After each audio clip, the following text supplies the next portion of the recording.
kesempatan untuk yang terakhir nih, sebelum Ya, meja pimpinan. terima kasih pimpinan karena yang terakhir dan waktunya sudah sangat singkat. Bagi saya yang penting pertama terima kasih Bapak Ibu, masukannya luar biasa sekali. Saya memang tadi terlambat tapi saya mengikuti secara live streaming dari perjalanan dan cukup seru. Saya berterima kasih sekali karena apa?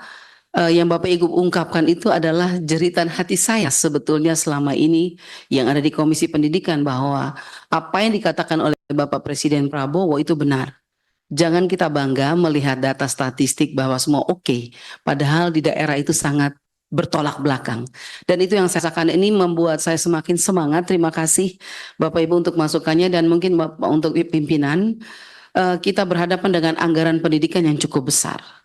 722 triliun itu bagaimana caranya supaya kita punya itu betul-betul 20% itu kembali ke pengelolaannya ke Komisi Pendidikan. Ini PR besar kita Ibu, karena melihat persoalan bangsa yang cukup besar di dunia pendidikan, kayaknya kita kurang dengan anggaran yang diberikan oleh pemerintah saat ini, sangat kurang. Tapi walaupun tadi sempat dipaparkan, kalau dihitung-hitung masih ada lebihnya, apalagi mengenai pendidikan gratis Pak, ya, yang dibawa sampai ke Mahkamah Konstitusi. Itu luar biasa sekali. Memang harusnya kita patuh terhadap amanat Undang-Undang 31 itu ayat 1 dan 2. Bahwa pendidikan gratis ya untuk pendidikan dasar harusnya semua, baik negeri maupun swasta. Saya setuju itu Pak. Tetapi kalau dihitung ternyata masih ada lebih. Nah makanya ini kita perlu hitungan yang cermat Ibu Pimpinan, dan kalau memang itu kita kekurangan anggaran, bagaimana caranya kita minta penambahan anggaran oleh pemerintah. Karena sebetulnya kita kembali lagi ke amanat konstitusi bahwa kita harusnya 20% itu harusnya ada di komisi kita, Komisi Pendidikan. Tapi ini kan tersebar ke beberapa kementerian lagi.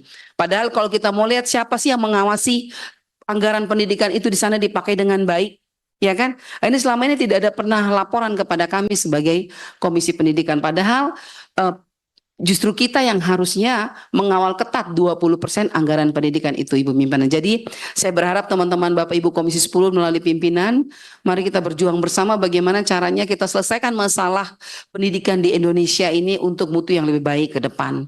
Ada infrastruktur, ada sarana prasarana, ada kekurangan guru, dan masih banyak lagi. Bahkan tadi sempat diangkat ya, ada korupsi di bidang pendidikan. Itu pun harus menjadi fokus kita bersama, bagaimana supaya dana-dana BOS, dana-dana PIP, dana-dana KIP yang juga disalahgunakan juga di beberapa perguruan tinggi, itu juga harus diselesaikan. Jadi menurut saya kalau kita mau selesaikan benar, kita harus bersihkan benar-benar semuanya.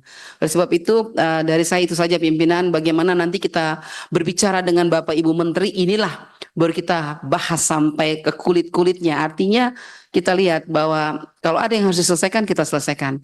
Dan ini butuh konsentrasi teman-teman ya.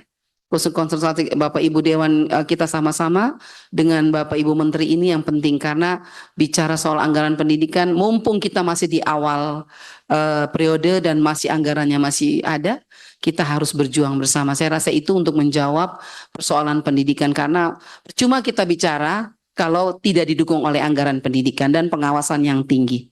Dari saya demikian pimpinan, terima kasih.